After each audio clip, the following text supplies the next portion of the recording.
um corpo foi encontrado boiando nas águas escuras do rio Sena, em Paris.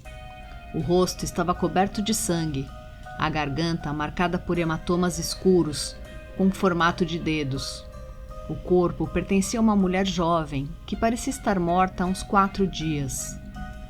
Foi assim que o caso do desaparecimento de Maria Rocha terminou. Infelizmente, após 3 dias de angústia para a família e de alguma procura pela moça, já que muitos acreditavam que Maria tinha fugido, como já havia feito antes, desta vez a história foi diferente. Maria foi assassinada.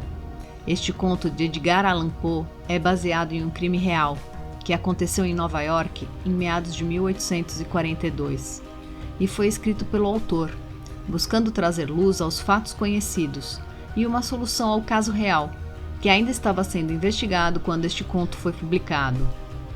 Ficaram interessados? Vem comigo que vamos descobrir se Edgar foi capaz de solucionar um caso real através de sua imaginação literária.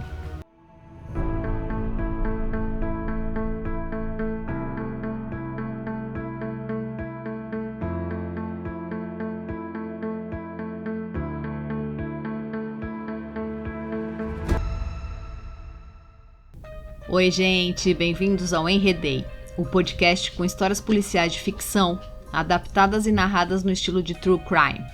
Eu sou Lilica, apaixonada por livros e histórias policiais, e este é o Enredei, onde cada palavra pode ser uma nova pista. Aqui, mergulhamos nas profundezas escuras e cheias de mistérios de autores como Agatha Christie, Edgar Allan Poe e muito mais. Reservem seu lugar na cena do crime, enquanto exploramos as reviravoltas tortuosas das investigações policiais. Em cada episódio, desvendaremos os segredos escondidos nas páginas dessas obras literárias. A ideia deste podcast nasceu da minha paixão por estes livros, que serão adaptados por mim em um formato mais atual e irão pouco a pouco revelar a solução de cada crime. Espero que vocês gostem tanto ou mais de mergulhar nestes mistérios quanto eu. E lembrem-se, em cada conto de assassinato, mistério e suspense, nada é o que parece. No episódio de hoje, vamos conhecer um insólito caso criado pelo escritor americano Edgar Allan Poe, considerado o pai do gênero policial, através do roteiro adaptado do conto O Mistério de Marie Roget, publicado pela primeira vez em 1842. Se você já ouviu o episódio 3 dessa primeira temporada de Enredei, pode avançar um pouco este áudio. E para quem não ouviu ainda ou quer relembrar, segue um breve resumo sobre o autor.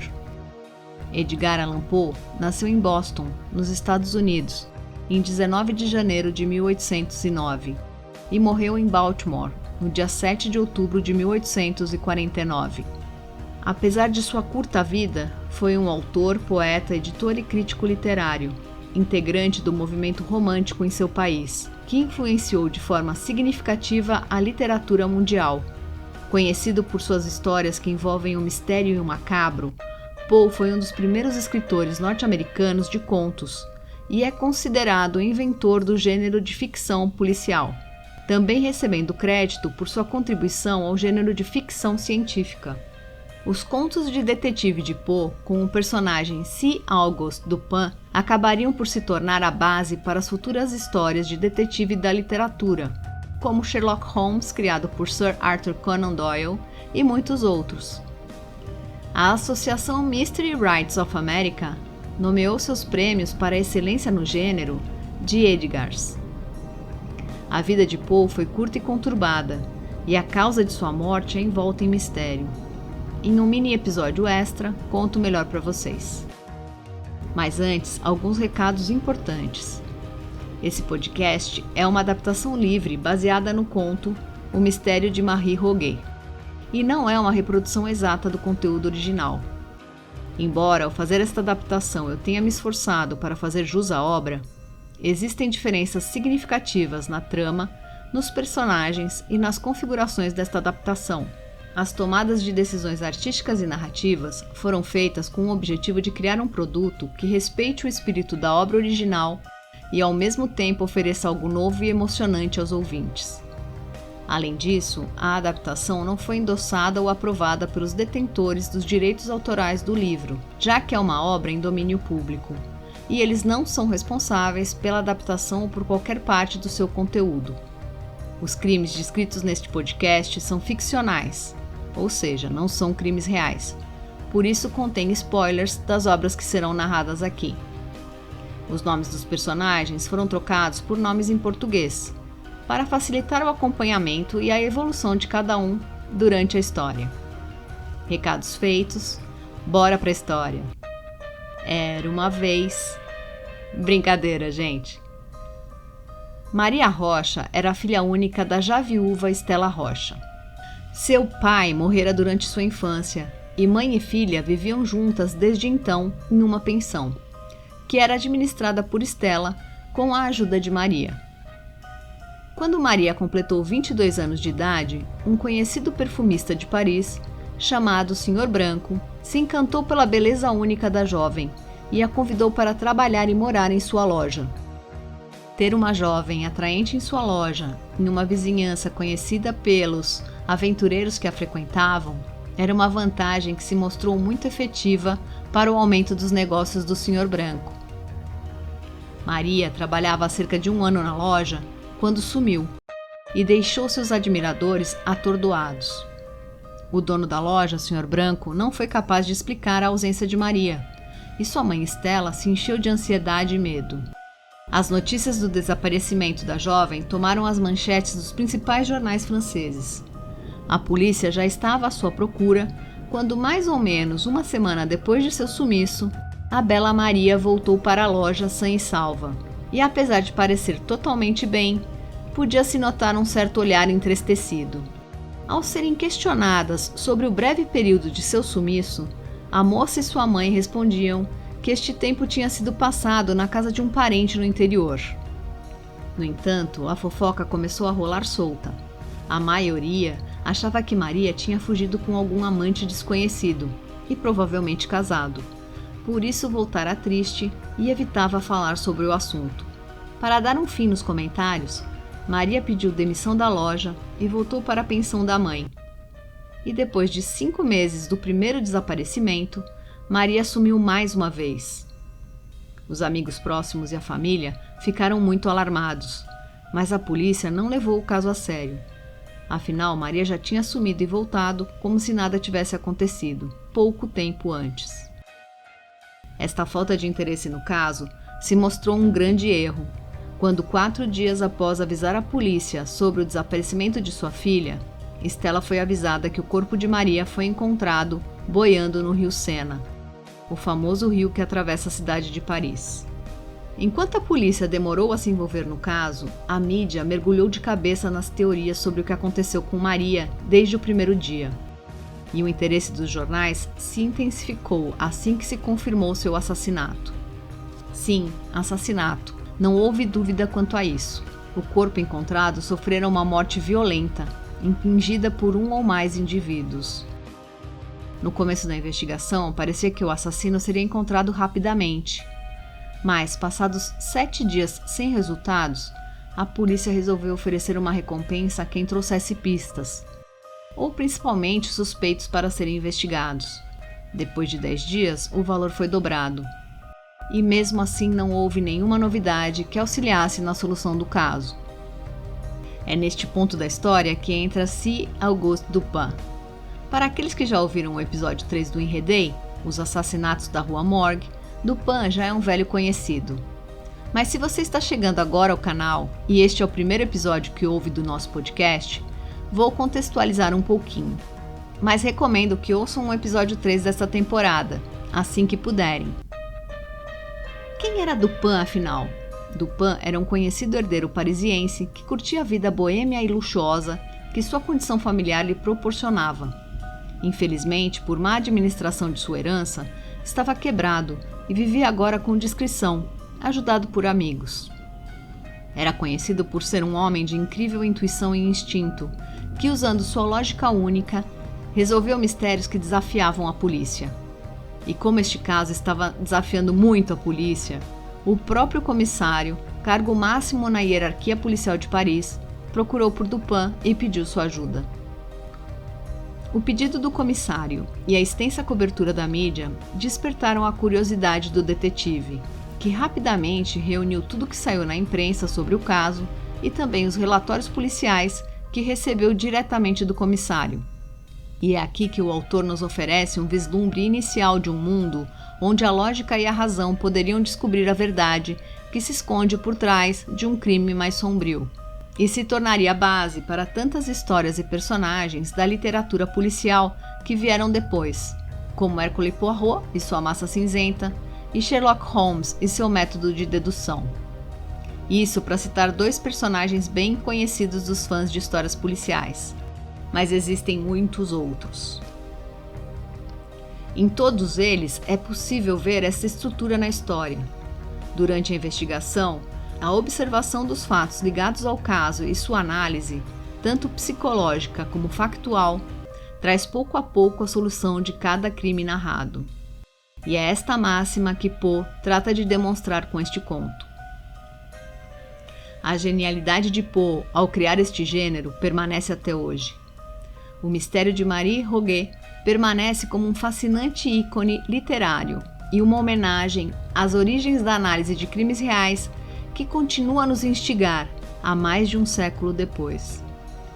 Foi a curiosidade gerada em Poe pelo crime real de desaparecimento e morte de Mary Cecilia Rogers em Nova York que inspirou o autor a criar este conto. O crime real aconteceu em 1841, quando uma bela jovem chamada Mary Cecilia Rogers desapareceu, e o caso ganhou muito destaque nos jornais. Mary era conhecida e cobiçada na cidade de Nova York por sua beleza e simpatia. Na época, ela era famosa por ser a cara da tabacaria mais conhecida e chique da cidade. A vida de Mary era acompanhada pela sociedade nas colunas sociais, mesmo que a moça não fosse rica ou tivesse uma posição privilegiada. Sua aparência causou um frenesi meio inexplicável entre as mulheres que a odiavam e os homens que a admiravam. Então, o que exatamente aconteceu com Mary? Ela desapareceu em 28 de julho de 1841 e somente em 1º de agosto seu corpo foi encontrado no rio Hudson.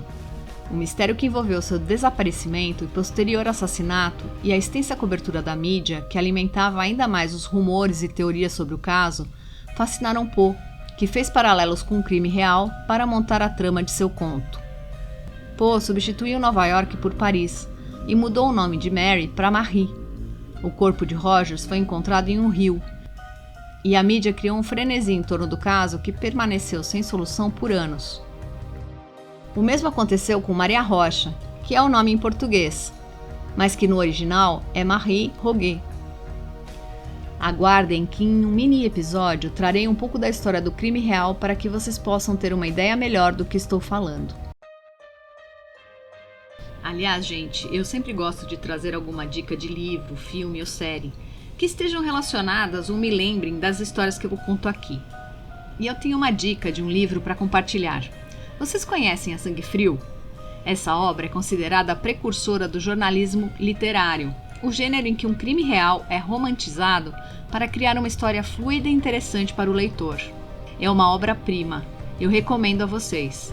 A Sangue Frio é um livro escrito por Truman Capote e publicado em 1966. Relata o brutal assassinato de uma família na cidade de Holcomb, localizada no interior do estado do Kansas, nos Estados Unidos. E através de uma investigação jornalística profunda e completa sobre os assassinatos e as pessoas envolvidas, remonta o caso, desde a ideia inicial do crime, o que levou 2 indivíduos que se conheceram na cadeia a planejar um crime tão horrível, conta a vida pacata da família Cutler, interrompida de forma tão cruel, toda a investigação policial e o julgamento, até a execução dos assassinos. Foram feitos documentários e filmes sobre esse assunto, e existem muitos podcasts que contam o caso da família Cutler também. Retomando o fio da meada de nossa história, Maria saiu da casa de sua mãe no domingo 22 de junho, por volta das 9 horas da manhã, mas antes avisou seu noivo Jaime e apenas a ele que estava indo passar o dia com a sua tia. Jaime morava na pensão e ficou combinado que buscaria Maria no final da tarde para que pudessem sair depois. Guardem esta informação, ela será importante mais para frente. No meio da tarde, uma chuva torrencial caiu na cidade e Jaime acabou não indo buscar Maria, pensando que ela dormiria na casa da tia, como já tinha feito outras vezes. Na segunda-feira, souberam que Maria não estivera na casa da tia no dia anterior, e quando o dia passou sem notícias, deu-se início à busca pela moça em vários pontos da cidade e arredores. 4 dias se passaram até que alguma pista surgisse.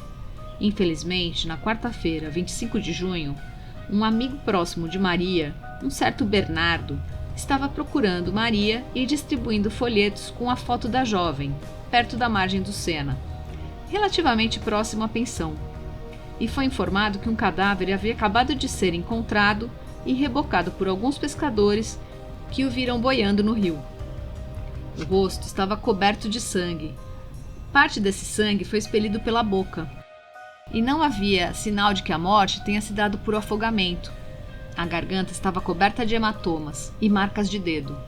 Os braços rígidos estavam cruzados sobre o peito. No punho esquerdo havia 2 marcas circulares, provavelmente causadas por cordas. O punho direito estava muito machucado, assim como toda a extensão das costas, sobretudo as escápulas. A pele no pescoço estava muito inchada. Não havia cortes aparentes nem hematomas que parecessem feitos por golpes. Uma faixa de renda foi amarrada tão firme ao redor do pescoço que estava completamente enterrada na pele e presa com um nó logo abaixo da orelha esquerda. O vestido da moça estava muito rasgado e desalinhado. Uma tira de 30 centímetros de largura foi rasgada do tecido, mas não arrancada, e circundava 3 vezes a cintura do corpo. Estava presa com uma espécie de nó nas costas. Além disso, uma outra faixa de uns 45 centímetros de largura tinha sido completamente arrancada do vestido e foi encontrada ao redor do pescoço da vítima, enrolada frouxamente, mas presa com um nó firme.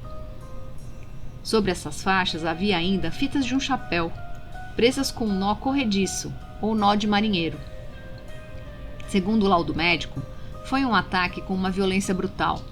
Todos estes detalhes sobre os pedaços de tecido da roupa de Maria são importantes para confirmar a teoria que foi criada por Dupin após a análise dos fatos. Estranhamente, Bernardo tentou esconder ao máximo a descoberta e a identificação do corpo, mas rapidamente um jornal diário descobriu sobre o surgimento do corpo de Maria em condições tão bárbaras. Enquanto isso, o burburinho sobre o crime foi aumentando rapidamente, e o noivo de Maria, Jaime Eustáquio, se tornou o principal suspeito da polícia. No seu primeiro depoimento, Jaime não conseguiu apresentar um álibi confiável para o domingo em que Maria sumiu. O tempo passava e nada de novo era descoberto, o que começou a alimentar muitos rumores e teorias. Os jornalistas começaram a alimentar ainda mais estes rumores, trazendo notícias, entre aspas, que na verdade eram apenas palpites. Entre os diferentes rumores, um se destacou. O corpo encontrado era de outra moça. Maria estava viva. E os fatos que justificavam esta afirmação? Os principais jornais trataram de se apoiar mutuamente, distorcendo os fatos.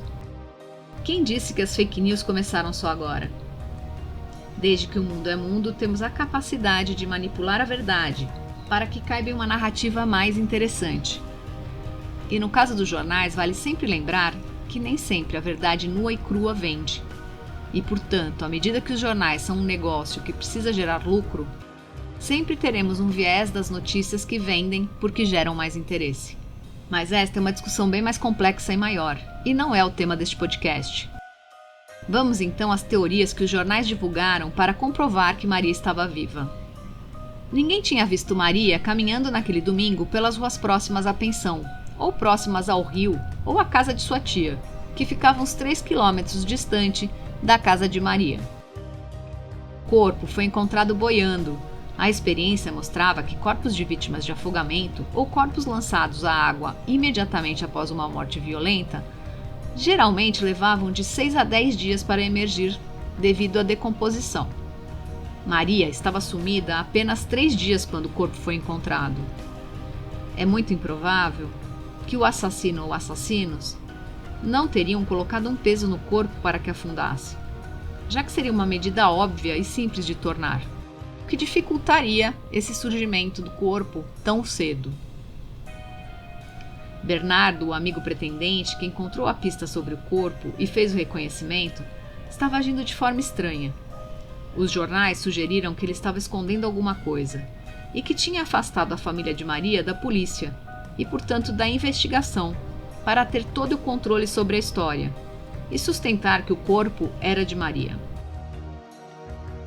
Enfim, gente, a teoria dos jornais era que Maria nem tinha saído de casa, já que ninguém a teria visto nas ruas e ela estava escondida, sabe-se lá por que razão, enquanto o corpo encontrado era de uma infeliz jovem que tinha cruzado o caminho de alguns marginais, que a atacaram e mataram sem piedade e sem motivo.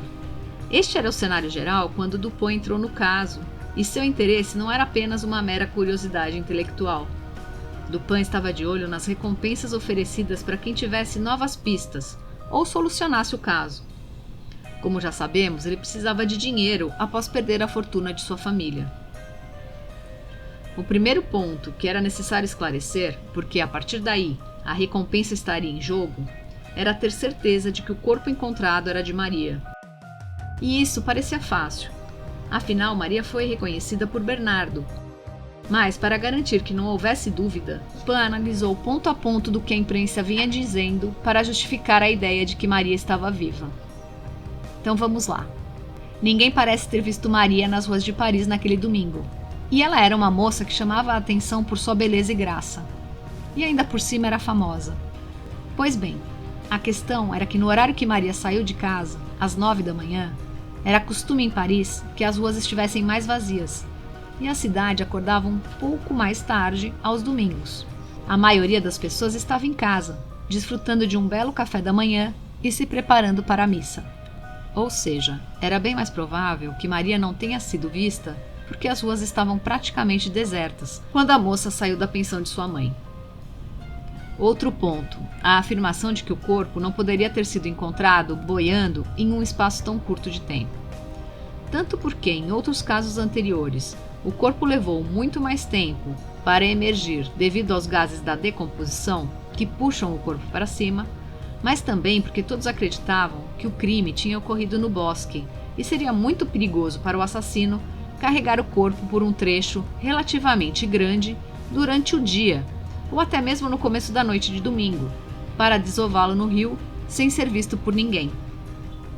E aqui os jornais partiram do pressuposto que Maria morreu afogada, e por isso seu corpo teria afundado primeiro, e levaria algum tempo para emergir. Mas Maria não se afogou. Ficou provado que ela já estava morta quando foi jogada no rio. Claro que o assassino poderia ter amarrado uma pedra ou algum tipo de peso para manter o corpo afundado, mas não parece ter sido o caso. Ou seja, o corpo estar boiando depois de 3 dias poderia ser explicado exatamente porque o assassino não teve tempo de amarrar um peso ao corpo. E como Maria não se afogou, os órgãos internos que se enchem de água e pesam para que o corpo afogado afunde continuaram cheios de ar, e por isso o corpo continuou flutuando. Além dessas considerações, o próximo ponto que Dupin analisou foi a atitude de Bernardo e o reconhecimento feito por ele do corpo, que foi posto em dúvida pelos jornais. Estas dúvidas, vistas separadamente, até poderiam sugerir que o reconhecimento tinha sido equivocado, mas juntas mostravam claramente que eram coincidências demais para que Bernardo estivesse errado. Seu reconhecimento das roupas que Maria estava usando no dia de seu desaparecimento, somadas a uma marca peculiar em seu braço, garantiam que o corpo era de Maria. O comportamento de Bernardo, que os jornais, irritados com a insistência dele em desmentir o que eles acreditavam e que vendia muito mais jornal, que Maria poderia estar viva, condizia com sua personalidade bisbilhoteira e pouco perspicaz, que Dupin teve a oportunidade de comprovar através da leitura de seus depoimentos. Passados poucos dias, uma nova descoberta fez com que as dúvidas sobre a identidade do corpo desaparecessem por completo. 2 garotos que estavam brincando em um bosque próximo ao rio encontraram roupas e itens pessoais que pertenciam a Maria Rocha. O item mais importante era um lenço bordado com seu nome. A terra onde os itens foram encontrados estava pisoteada. Havia vários galhos quebrados, com sinais claros que indicavam que uma luta tinha acontecido no local. Um pouco mais para frente, uma cerca estava derrubada e o chão tinha sinais de que algo pesado havia sido arrastado por ali. A imprensa rapidamente noticiou o achado e inferiu que os itens estiveram naquele lugar por pelo menos 3 semanas, já que estavam embolorados e a grama tinha crescido ao redor de alguns deles. Foi através desta descoberta que novas pistas surgiram. A mãe dos 2 meninos que encontraram os itens prestou o depoimento. Seu nome era Débora Couto. Ela era dona de uma estalagem do outro lado do rio Sena, uma vizinhança mais isolada e pobre, onde aos domingos existia uma grande concentração de pessoas não tão bem intencionadas. Por volta de 15 horas do fatídico domingo em que Maria desapareceu, uma moça chegou à estalagem de Débora, acompanhada por um homem forte e um pouco mais velho.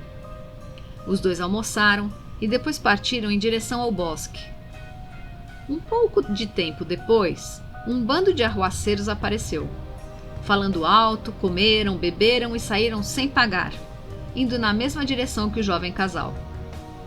O casal não foi mais visto, mas o bando barulhento voltou apressado no final da tarde e atravessou o rio para o lado da cidade. Débora reconheceu o vestido e o lenço de Maria e lembrou que ouviu gritos de uma mulher logo após o pôr do sol.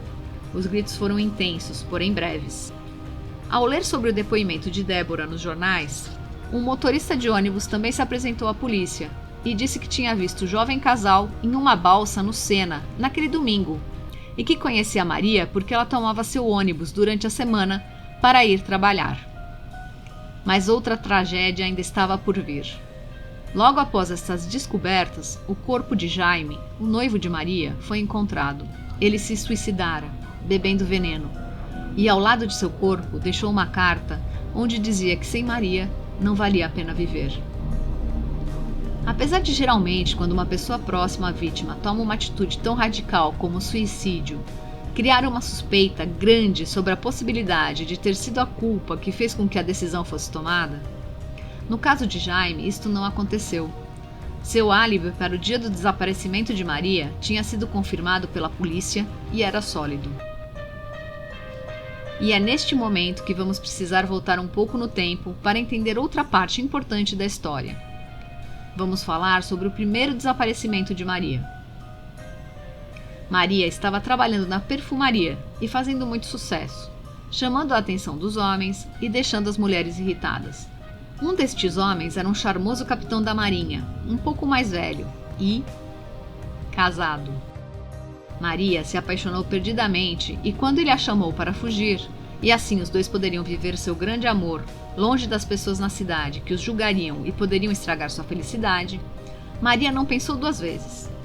O problema foi que menos de uma semana depois, o tal capitão foi chamado para uma missão, ou assim ele disse, e teve que voltar, fazendo com que Maria também tivesse que retornar com o coração partido. E para evitar os comentários e a curiosidade sobre sua fuga, acabou voltando para a casa de sua mãe, onde rapidamente se envolveu com Jaime, tentando esquecer o que tinha acontecido com o capitão e aceitando o pedido de casamento dele, que estava completamente enfeitiçado por ela. Pois bem, agora juntemos a fuga com o capitão com os relatos das pessoas que viram Maria com um homem naquele domingo, 22 de junho. Seria bem razoável formular a teoria que Maria estaria fugindo novamente com seu amado? Dupin acreditava que sim. Afinal, o período relativamente curto entre um desaparecimento e outro de Maria sugeria que era mais provável que Maria fosse convencida a fugir com o capitão, que a deixou da primeira vez, mas que prometeu desta vez que tudo estava mais planejado e daria certo. Sendo militar, a missão que o homem usou para abandonar Maria na primeira vez poderia ter sido verdadeira. Desculpas verdadeiras, né, gente? E levar alguns meses mesmo. E some-se a isso o fato de que Maria saiu naquele domingo sem dizer para onde ia, a mais ninguém, além de seu noivo. o que levou Dupin a pensar que Maria fez isso por uma única razão. Ao combinar um encontro no final do dia com seu noivo, ela evitou que ele a procurasse durante o dia no domingo, e assim ganhou um período de vantagem para sua fuga. Essa teoria ganha mais força ainda com o depoimento feito por Débora, a dona da estalagem, onde Maria e o homem almoçaram. Ela afirmou que viu o grupo de marginais voltando antes do pôr do sol e atravessando o rio, e que ela e seu filho ouviram depois os gritos de uma mulher, já no começo da noite. O assassinato de Maria foi desleixado, brutal e muito condizente com um crime passional. Não sabemos o que aconteceu realmente entre o casal naquele dia no bosque, mas para Dupin, uma discussão irrompeu entre Maria e o capitão, que em um impulso atacou Maria e a matou rapidamente. Depois, sem saber o que fazer com o corpo, tentou arrastá-lo amarrando as faixas de tecido da própria roupa de Maria para formar uma alça e conseguir carregá-lo para mais perto do rio. A urgência de se livrar do corpo e a agitação causada pelo crime fizeram com que ele tomasse uma série de decisões equivocadas, como a de não colocar um peso para afundar o corpo de Maria na água. Todo o alvoroço causado pela mídia fez com que o capitão ficasse ainda mais nervoso, e ao ler que a investigação caminhava para a teoria do grupo marginal, resolveu armar a cena no bosque para que fossem encontrados os objetos pessoais de Maria e assim fortalecesse esta solução para a polícia. Ah, mas você deve estar pensando, como assim? Os objetos não estavam no local há semanas?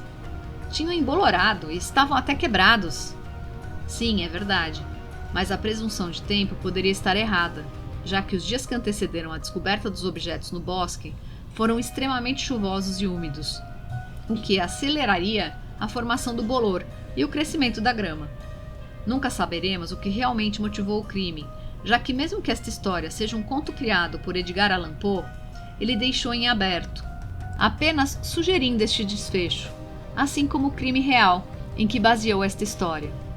Algumas fontes que encontrei dizem que a principal teoria no caso real de Mary Rogers foi a mesma a que Poe chegou muitos meses antes ao escrever o conto. Mas eu não encontrei essa confirmação, gente. Entretanto, é a que faz mais sentido e explica as pistas encontradas no caso. O final deste conto não traz aquela sensação de fechamento de casos solucionados, tanto na ficção quanto na vida real, e que tudo acaba bem quando termina bem. O culpado é preso e paga por seu crime. Mas Poe teve a coragem de iluminar as limitações e possibilidades de uma investigação de crimes reais, por meio da lente da ficção. Contem pra mim o que vocês acham.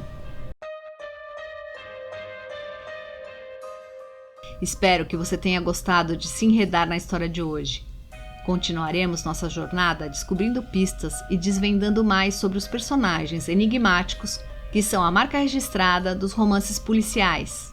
Lembrem-se que esta é uma adaptação livre da obra literária O Mistério de Marie Roget. Este livro está em domínio público e pode ser baixado gratuitamente em diversas plataformas da internet. Eu recomendo para quem ainda não leu, que sempre conheça a história original. Mande seus comentários, pensamentos e sugestões. Conto com vocês para me ajudar a manter a qualidade e relevância do podcast e garantir que o conteúdo seja sempre interessante para vocês.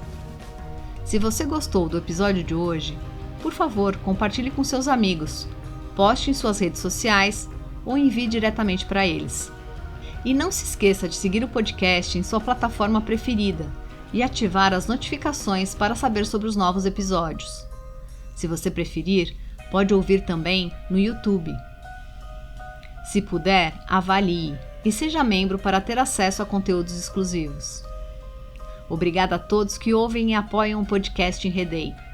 Sem vocês, isso não seria possível. Cuidem-se e até a próxima história.